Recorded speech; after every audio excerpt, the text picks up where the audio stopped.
Bonjour tout le monde, dans cette vidéo je vais vous expliquer comment protéger les fichiers de votre entreprise d'une façon efficace en cas de pénétration d'un ransomware au sein de vos systèmes d'information. Je vous dis tout ça juste après le jingle.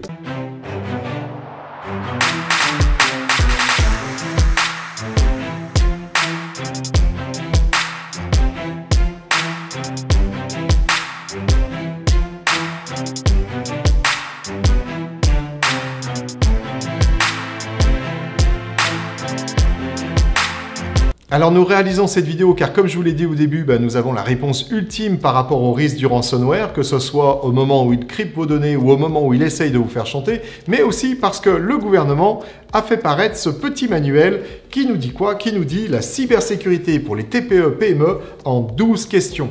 Alors, dans les 12 questions, c'est plutôt des réponses qu'il vous donne et puis des questions malgré tout à vous poser pour vous protéger des risques cyber, comme on les appelle aujourd'hui, la cybersécurité.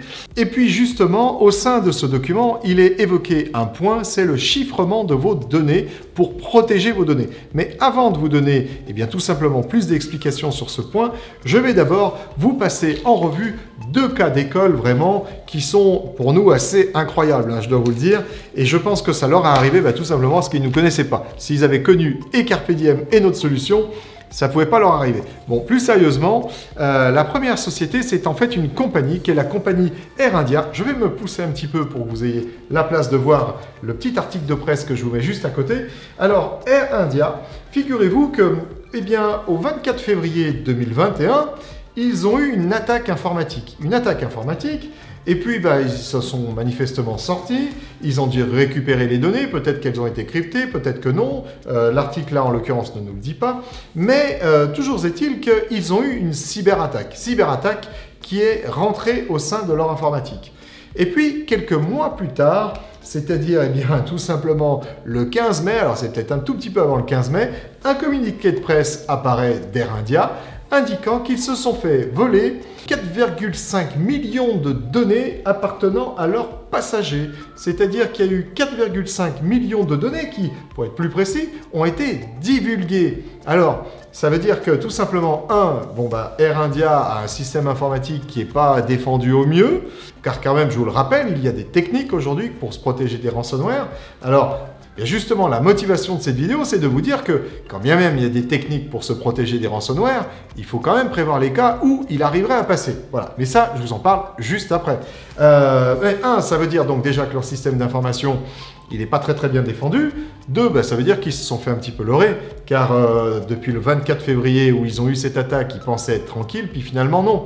Ils se sont fait voler des données. Donc ce que ça signifie, c'est tout simplement que cette société ne surveille pas trop, n'a pas beaucoup d'attention sur les datas qui sortent d'une entreprise. Et si vous êtes fidèle de la chaîne de Carpe Diem, vous avez dû m'entendre souvent le dire au sujet de la sécurité. Ce qui est important, c'est de regarder ce qui rentre, bien évidemment, mais c'est de regarder aussi ce qui sort. Parce que ce qui sort veut dire souvent beaucoup de choses. Et en l'occurrence, quand on a 4,5 millions de passagers qui se retrouvent exposés sur Internet avec des datas qui ont été dérobées au sein de leur SI, c'est clairement qu'il y a eu un gros volume de data qui est sorti tout simplement par le biais de la connexion Internet.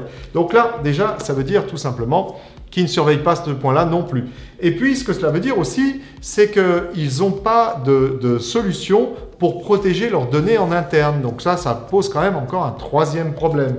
Et enfin, là, il y a une histoire peut-être de bonne pratique qui n'est peut-être pas très bien respectée. Je trouve qu'une compagnie qui a des données aussi sensibles que ça au sein de son système d'information entre 2011 et 2021, là, il y a quand même une question à se poser. Pourquoi ont-ils le besoin de garder autant de données qui sont là pas des métadonnées, c'est-à-dire c'est vraiment les données complètes au sein de leur système? Là, vraiment, moi, il y a quelque chose qui me surprend un petit peu, qu'ils gardent les 5 dernières années, pourquoi pas, mais qu'ils gardent les données de 2011 à 2021, ça fait beaucoup trop de données stockées. Voilà, bon, ça, c'était Air India. Alors, après, il se trouve que, je vais tout vous dire, j'ai un casque audio qui est un casque Bose. Et c'est précisément le casque que vous verrez sur ce slide-là. Tout simplement, pourquoi? Parce qu'aujourd'hui, le 25 mai 2021, il y a un article qui est paru qui nous annonce que la société Bose s'est fait attaquer et manifestement par un ransomware début mars. Donc on le sait aujourd'hui, ce qui est quand même là aussi un petit peu problématique quand même. C'est pas très transparent parce que c'est depuis le 7 mars 2021 qu'ils se sont fait attaquer. Et puis, ils se sont aperçus qu'il y a tout simplement des données de la RH qui ont été compromises. Eh bien, ça veut dire quoi? Ça veut dire que j'espère que cette société n'est pas en France, parce que sinon, au niveau RGPD, elle risque de se faire un petit peu tomber dessus par la CNIL, parce qu'un sinistre d'une telle ampleur, eh bien, doit être déclaré très rapidement. Et là, on n'est pas du tout dans les clous, mais alors ça veut dire aussi tout simplement qu'il y a des données de leurs salariés et peut-être même des données des clients qui ont été exposées et tout simplement dérobées. Donc là, ça pose le même problème qu'avec Air India, c'est que comment se fait-il que des données soient encore en clair au sein d'un système d'information? Là, moi, franchement, je ne comprends pas. Alors, face à tout cela, j'avais une autre information à vous donner, et elle est toute fraîche également. Bien, c'est aujourd'hui. Aujourd'hui, j'ai la banque de Carpe Diem qui nous a envoyé un email. Alors, je vais vous montrer le mail reçu en vous cachant le logo de la banque, bien évidemment. Je ne vais quand même pas vous dire dans quelle banque nous sommes. Ça fait partie des données qui sont un peu confidentielles. Mais dans cet email, eh bien, on a tout simplement une invitation à un webinar qui est organisé avec la société Hiscox. Et ça m'intéresse parce qu'il se trouve que le hasard a voulu que quelques jours auparavant, eh bien, je reçoive dans une newsletter un article qui a été paru sur, je ne sais plus quelle newsletter, mais en tout cas sur Hiscox, et qui annonçait un petit peu des changements. Alors, c'était annoncé, on va dire, à demi-mot, mais justement, je vais revenir sur ce point-là. Alors, dans ce fameux email de notre banque, qu'est-ce que nous avons? Nous avons, chère madame, cher monsieur, la transformation digitale que les entreprises françaises ont initiée depuis plusieurs années, associée à un accroissement du recours au télétravail, ont multiplié les risques de cyberattaques. Et ça, c'est une certitude. 2 chiffres pour illustrer cela. Les tentatives de cyberattaque ont progressé de 44% entre 2019 et 2020. 57% des entreprises déclarent avoir connu au moins une cyberattaque en 2020. La source est CESIN.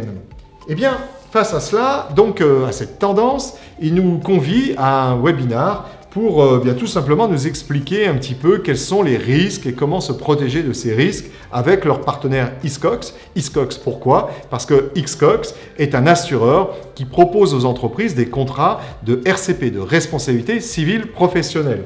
Il se trouve que je connais très bien ces deux sociétés. Je ne pense pas qu'on apprenne beaucoup de choses lors de ce webinaire. Très immodestement, on connaît quand même pas mal notre sujet là-dessus. Vous avez pu voir, d'ailleurs, je vais vous mettre quelques vidéos juste en dessus de moi qui vont vous retracer toutes les vidéos qu'on vous a faites sur le ransomware, sur la sécurité, la sauvegarde, le firewall, etc. etc. Non, ce qui m'a intéressé, c'est plutôt la partie Hiscox, en fait. Pourquoi? Parce que, comme je vous le disais, quelques jours auparavant, il se trouve que je suis tombé sur un article qui, je dis un article en doutant un peu, parce qu'on ne sait jamais si on est sur de l'article ou on va dire un organe de presse qui communique de la part d'Hiscox, mais enfin peu importe. Eh bien, un article d'Hiscox qui annonçait qu'en définitive, aujourd'hui, le plus gros problème avec les ransomware, avec la cyber, comme on dit aujourd'hui, tout ce qui est cybersécurité, eh bien, c'est les coûts engendrés par le fait des rançons. C'est-à-dire quand une entreprise se fait attraper par un ransomware et a tous ses fichiers qui sont chiffrés et donc son informatique qui est complètement cloisonnée, eh bien elle est tentée par payer une rançon pour récupérer déjà peut-être ses fichiers, ça c'est pas très sûr, et puis deux, ce qui est encore moins sûr, éviter que les fichiers qui ont été au passage dérobés par les pirates informatiques ne soient jetés comme ça sur Internet et puis divulgués pour nuire à l'entreprise. Eh bien, il se trouve que les ransomware demandent à ces entreprises qui en sont la victime de payer une rançon. 1, pour restaurer les données, ou plutôt avoir la clé pour déchiffrer les données, et 2, pour éviter que les données volées au passage ne soient tout simplement divulguées. Eh bien, pourquoi Hiscox fait cette annonce? Tout simplement parce que 65% des entreprises françaises, je dis bien les entreprises françaises, avouent payer les rançons. Donc là, c'est quand même quelque chose qui est assez énorme, alors qui peut se comprendre quand vous avez le choix en gros qui est dépôt de bilan parce que l'entreprise n'a plus ses données, et puis payer une rançon de quelques millions d'euros. Si l'entreprise a suffisamment de cash, Bon, bah elle paye dans l'espoir de retrouver ses données. Moi, je vous déconseille de payer le moindre euro à ce type de chantage parce que vous êtes à peu près certain d'avoir perdu en plus votre argent et puis de ne jamais récupérer la clé de déchiffrement. C'est très rare que vous arriverez à récupérer cette clé. Et alors pour ce qui est de ne pas divulguer les informations qui vous ont volé, alors là je vous explique même pas, on doit être dans l'épaisseur du trait pour les cas où ils ne le font pas quand même. Bon bref, c'est à supposer qu'une personne peut être suffisamment malhonnête pour vous chiffrer vos données, mais honnête pour vous les rendre. Vous voyez à peu près la chance que vous avez. Bon, alors pour revenir à Icecox, eh bien tout simplement, ils ont indiqué que Icecox n'était pas là pour rembourser ses clients sous prétexte qu'ils avaient une RCP souscrite chez eux de quelconque rançon payée auprès d'un pirate informatique. Ils sont là pour assumer éventuellement les pertes d'exploitation liées à ce risque, mais ils ne sont pas là pour payer les rançons. Et il y a d'ailleurs un autre assureur qui a dit exactement la même chose, c'est la compagnie AXA. AXA a clairement indiqué que les rançons n'étaient pas payées par le groupe AXA. Ils payaient également les pertes d'exploitation et puis toute autre nature de risques, on va dire, qui sont autour de l'informatique, mais certainement pas les rançons. Donc ce que ça veut dire, c'est simple, c'est qu'une entreprise doit avoir une assurance RCP et avoir une informatique sécurisée. Alors pour tout ce qui est comment sécuriser d'un point de vue matériel, d'un point de vue sauvegarde votre informatique, je vous engage encore une fois à aller voir nos vidéos, vous trouverez le lien juste au-dessus, ou alors en fouillant dans les vidéos produites sur notre chaîne. Mais maintenant, je vais vous parler d'une solution sensationnelle. Alors sensationnelle, le mot est peut-être fort, en tout cas on va dire efficace pour protéger vos fichiers. La solution s'appelle AXCrypt. Alors, AXCrypt, peut-être certains d'entre vous connaissent tout simplement parce que ce logiciel était plus utilisé pour un usage de particulier. Alors là, je ne vous parle pas de ce logiciel-là qui se trouve plus trop aujourd'hui dans la version 1, mais que vous pouvez trouver dans la version 2 chez le même éditeur, qui est donc l'éditeur AXCrypt, qui est un éditeur suédois. Et il se trouve que pour justement avoir une solution fiable à apporter à nos clients, nous en sommes devenus l'un des revendeurs. Nous sommes aujourd'hui revendeurs de la solution AXCrypt. Donc raison pour laquelle nous réalisons cette vidéo, mais raison pour laquelle nous vous suggérons quand même de prendre contact avec nous plutôt que d'aller directement sur le site web d'AXCrypt pour faire éventuellement l'achat du logiciel, mais plutôt de passer par nous parce que vous allez voir qu'en termes d'intégration, il y a quand même de la méthode à utiliser et puis il y a un accompagnement à faire au niveau du logiciel. Alors pourquoi? Eh bien tout simplement parce que ce logiciel a une version 2 aujourd'hui, alors c'est 2 quelque chose, 2 points quelque chose. Eh bien la version 2 va vous permettre de l'utiliser en réseau, ce que ne faisait pas la version 1. La version 1 était vraiment une version monoposte, plus destinée, on va dire, à un usage de particulier. La version 2, c'est une version réseau. Et là, il y a énormément d'intérêt pour une entreprise d'avoir un logiciel qui chiffre les données en version réseau. Alors, je reviens déjà un tout petit peu en arrière. Pourquoi? Parce que pourquoi vous proposez ce logiciel après vous avoir parlé de ransomware? Eh bien, si vous ne le saviez pas, alors je crois l'avoir dit au sein de cette vidéo, mais si vous ne le saviez pas, le ransomware aujourd'hui va avoir 2 objectifs. Le premier objectif, c'est de vous faire payer une rançon pour que vous récupériez vos fichiers en non crypté, parce qu'il a tout crypté au sein de votre système d'information. Le deuxième objectif, c'est de vous voler des données. Et si vous n'étiez pas sensible à payer une rançon pour décrypter vos fichiers, parce que par exemple, vous avez une très bonne sauvegarde de marque BIMO, eh bien, si vous étiez plutôt sensible à l'argument qui serait de dire « si vous ne nous payez pas une rançon, on va aller donner par exemple tous les documents qu'on vous a volés à vos concurrents, on va aller les donner à des fournisseurs, à certains clients, à certaines administrations, bref, vous faire peur en quelque sorte en divulguant ces informations, eh bien, payez une rançon ». Eh bien, c'est là où AXCrypt intervient. Parce que plutôt qu'attendre que ce soit finalement le pirate informatique qui vous chiffre vos données, ce que nous vous proposons, aussi étrange que ça puisse paraître, c'est de chiffrer vos données, de façon à ce que si malgré toutes les précautions que vous avez mis en place, un très bon firewall, un très bon antivirus, un très bon anti-spam, une très bonne sauvegarde, des bonnes pratiques au sein de vos collaborateurs, eh bien, si malgré toutes ces précautions, ça vous arrivait, et ça peut arriver, il ne faut pas raconter d'histoire, un moment d'inattention et hop, quelque chose peut passer. Eh bien, dans ce cas, si vos fichiers étaient volés, la personne ne pourrait pas vous faire chanter avec, tout simplement parce que vos fichiers seraient chiffrés. Elle ne pourrait pas les lire sans la clé de déchiffrement. Donc c'est finalement qui est pris, qui croyait prendre. Elle croyait pénétrer votre système pour vous crypter vos fichiers et finalement elle est rentrée, mais elle repart avec des fichiers cryptés. Donc c'est vous qui lui faites un joli pied de nez en lui disant bah vas-y, fais-moi chanter, moi peu importe, de toute façon les fichiers tu les liras pas.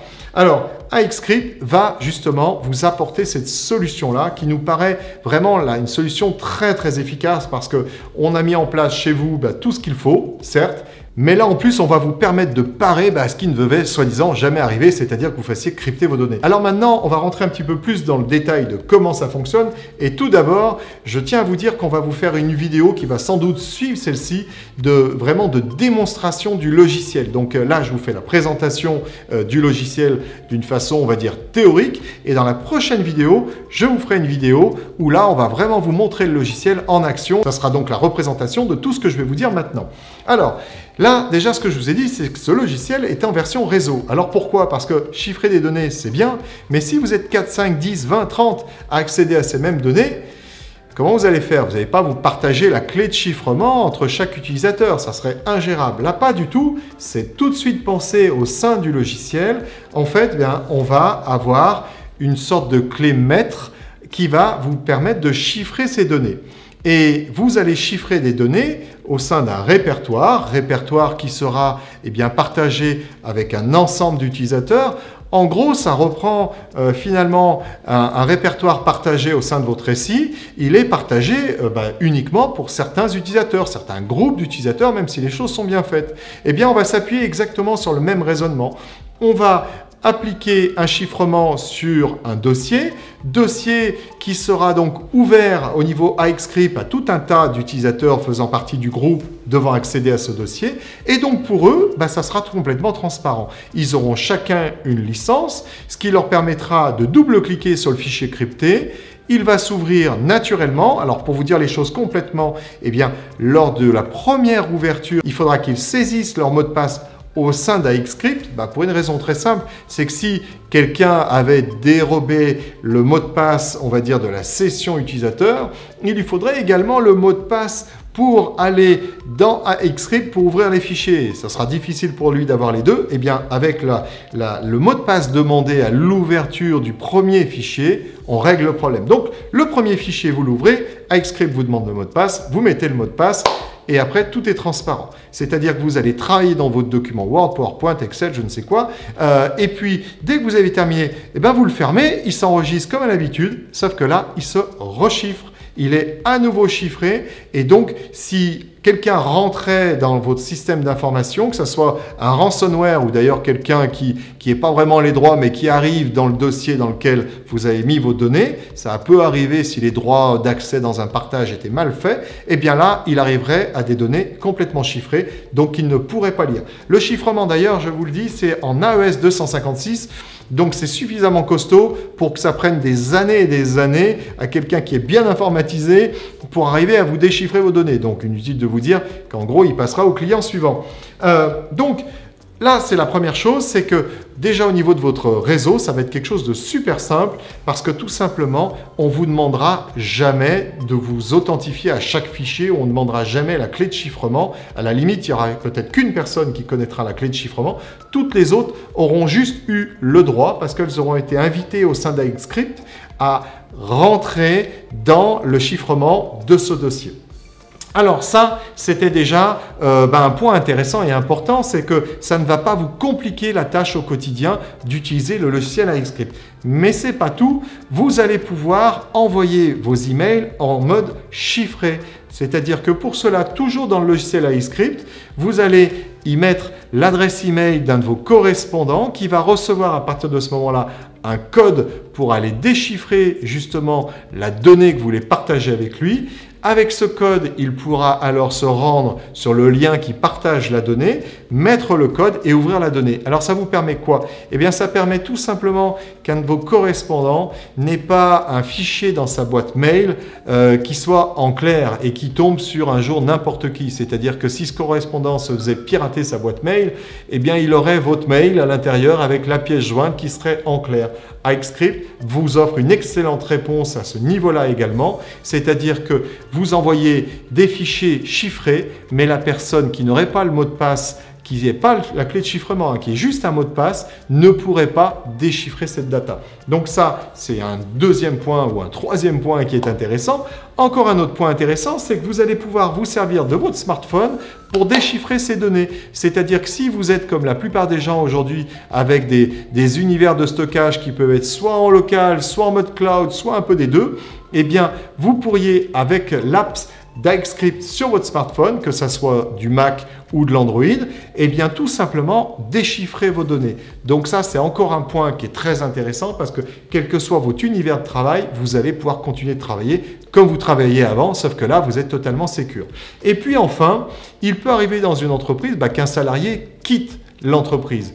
Il quitte l'entreprise, il a oublié de vous donner la clé de chiffrement, eh bien c'est pas grave parce que vous avez une clé maître qui vous permet tout simplement de déchiffrer cette donnée avec une clé maître qui va être plus forte en quelque sorte que la clé utilisée par le salarié qui est parti de votre entreprise. Alors tout cela, pour le mettre en place, il y a un mécanisme dans lequel je ne vais pas rentrer, mais sachez qu'une fois que c'est en place, c'est complètement transparent et ça vous permet d'être certain que, quelles que soient les entrées-sorties au niveau de votre personnel, vous allez pouvoir récupérer vos fichiers en clair avec cette fameuse clé maître. Voilà. Alors, pour terminer, ce que je vous dirais, c'est tout simplement son prix. Je vais vous indiquer le prix d'iXscript. Alors, vous avez trois versions. Vous avez une version gratuite qui est vraiment destinée à des particuliers donc qui ont très peu de besoins, mais ils veulent sécuriser des données. Donc, ils vont avoir l'avantage d'avoir la version 2 en gratuite.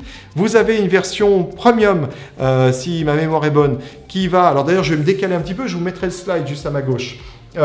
Vous avez une version premium qui va vous permettre un certain niveau déjà, mais par contre qui ne vous permettra pas une exploitation en mode réseau comme je viens de vous le décrire suffisamment souple, bien tout simplement parce que déjà vous n'avez pas cette clé maître. Et là pour cela il vous faudra aller sur la version business et c'est là où Carpe Diem peut vous accompagner et vous proposer l'installation même à distance de ce logiciel. C'est quelque chose qui avec le Covid se fait de plus en plus, ces installations à distance. Donc que vous soyez proche de nous ou loin, peu importe, on peut déployer au sein de votre SI tout simplement la solution iXscript. On va vous facturer cela selon le nombre de personnes utilisant cette licence. Alors, on pourrait se dire, ah là, le prix est intéressant, mais si je le multiplie par le nombre d'utilisateurs, ça fait cher. Alors, je vous dirais que déjà, c'est à vous de voir, à vous de juger si tous les utilisateurs ont besoin de chiffrer ou pas les datas. Ça va vraiment dépendre tout simplement de la nature de vos données.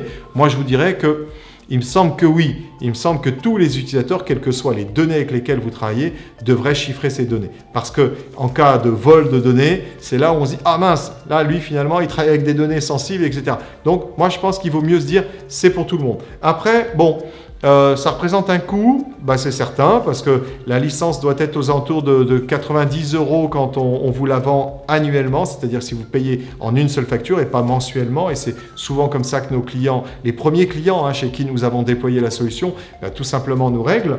Bon, dans ces cas-là, ça fait quelque chose aux alentours de 90 €. Alors vous vous dites, 90 € par an par utilisateur, c'est de l'argent. Oui, c'est de l'argent. Néanmoins, je vous assure que j'espère vraiment que vous ne serez jamais la victime d'un ransomware et qui volera vos données parce que là, vous allez voir que finalement, ça coûte beaucoup plus cher que les 90 € par an et par utilisateur parce que là, ça peut se mesurer en millions d'euros et quand c'est en millions d'euros, on oublie vite les 90 €, vous voyez, par an et par utilisateur. Donc, bon, plus sérieusement, je pense que la sécurité de vos datas les vaut allègrement. Et puis la tranquillité, vous voyez, ça je l'ai déjà dit dans une autre vidéo au niveau des sauvegardes, quand on a une bonne sauvegarde, on dort très bien la nuit. Et je pense que je vais ajouter maintenant, quand on a des fichiers chiffrés par nos soins, par les vôtres en l'occurrence, on dort encore mieux la nuit. Parce que là, qu'il vous arrive quoi que ce soit, on vous crypte vos données, vous avez une bonne sauvegarde, BIMO par exemple, eh bien c'est pas grave, on va vous restaurer vos données en moins de temps qu'il ne faut pour le dire. Et puis, si vous avez des données qui sont parties malheureusement de votre SI, eh bien là, c'est pas grave non plus, parce que ces données sont parties mais cryptées. Donc, il ne pourra pas en faire grand-chose. Et s'il essaye de vous faire chanter, vous dire, allez, fournissez-moi quelques exemplaires de données volées. On va bien rigoler. Et là, il vous fournira des données qui sont chiffrées, malheureusement pour lui et heureusement pour vous. Voilà, je pense que c'est une solution qui est très intéressante et donc on va vous faire cette deuxième vidéo dans laquelle on va vous montrer AXscript en action. Donc, n'oubliez pas, avant de partir, de liker, de mettre un petit commentaire, ça fait toujours plaisir. Et puis, 3, donc, de vous abonner si ce n'est pas déjà le cas. Alors, vous avez le watermark qui est juste en bas. Alors, c'est un système où là, c'est un petit peu différent du simple abonnez-vous. Mais en gros, vous allez voir que vous allez cliquer dessus. Ça va vous proposer de vous abonner. Vous aurez la petite cloche sur laquelle il faudra bien cliquer, la cloche d'en haut, pour avoir tout simplement les notifications quand la future et les futures vidéos vont paraître. Mais en tout cas, n'oubliez pas de vous abonner.